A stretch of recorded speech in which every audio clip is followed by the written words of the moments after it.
Next, we have Paula Kahn. Paula has been a co-organizer of this tribunal. She's a powerful sister, and I'm just really happy that she could speak with us today.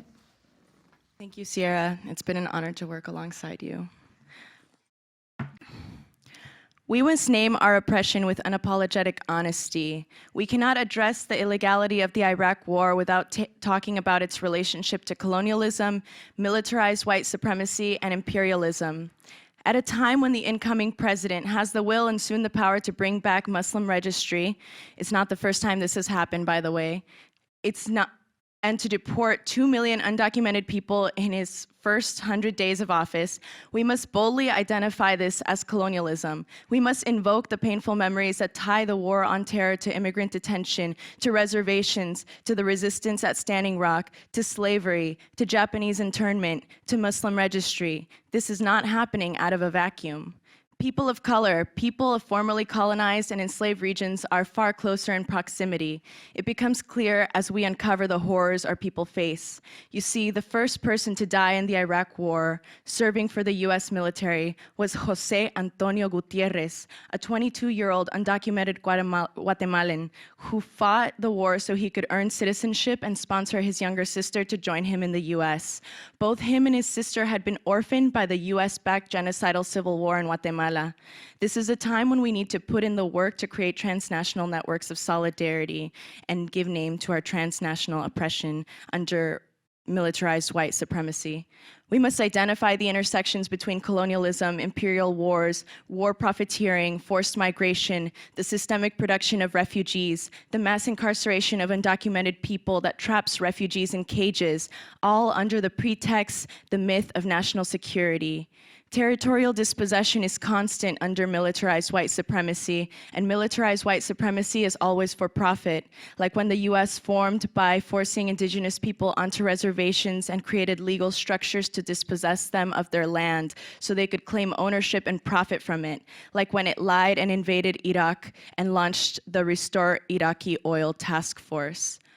Robert Crear, one of the lobbyists working for Dakota Access Pipeline, formerly served as a chief of staff and commanding general for the US Army Corps of Engineers. He headed up the Army Corps Project Task Force Restore Iraqi Oil during the early years of the US occupation of Iraq under the George W. Bush administration.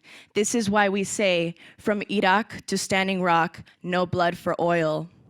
Let's keep it real. War profiteers belong to a circle of blood oil profiteers and mass incarceration profiteers who strategically employ rhetorics of fear, dehumanizing language, all in the name of national security, but truly to disguise genocide and plunder, always for profit and driven by militarized white supremacy and the legacy of settler colonialism.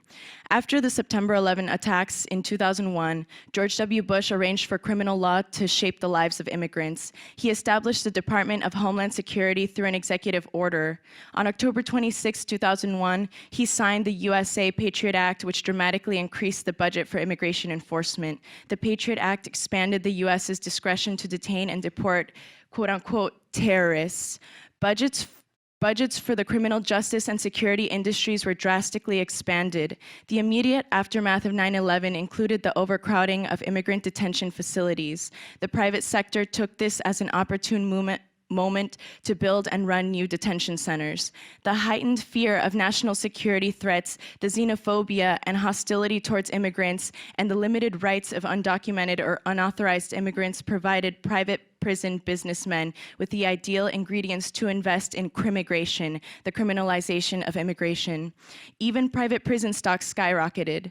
Although the number of private inmates decreased between 2008 and 2010, the amount of private detainees was simultaneously increased by nearly 3 times as much during the same period. CCA and GEO, both private prison corporations, reported that between 2005 and 2012, they doubled their revenue from immigrant detention. This was at the same time that the budget of immigration and customs enforcement, which replaced the INS, was expanded by an equal amount. The for-profit mass incarceration of undocumented people in the US is the legacy of the territorial dispossession imposed by settler colonialism. The justification of detention centers are that they are tools for expelling dangerous criminals or terrorists who threaten national security. But these detention centers are agents of death and torture.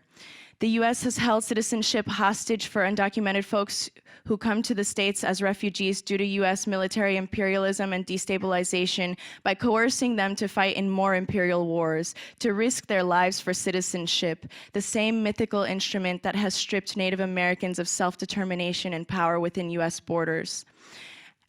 As you know, we are working very hard to support the migrant community post-Trump election. We have a message from one of our partners, an organization by the name of Cosecha, who has this message.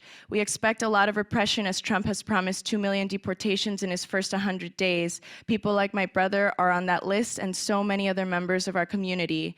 I need your help. Please consider helping us in any of the 3 following ways. And we'll have this on our Twitter and our Facebook. But for now, please follow and join the Sanctuary movement.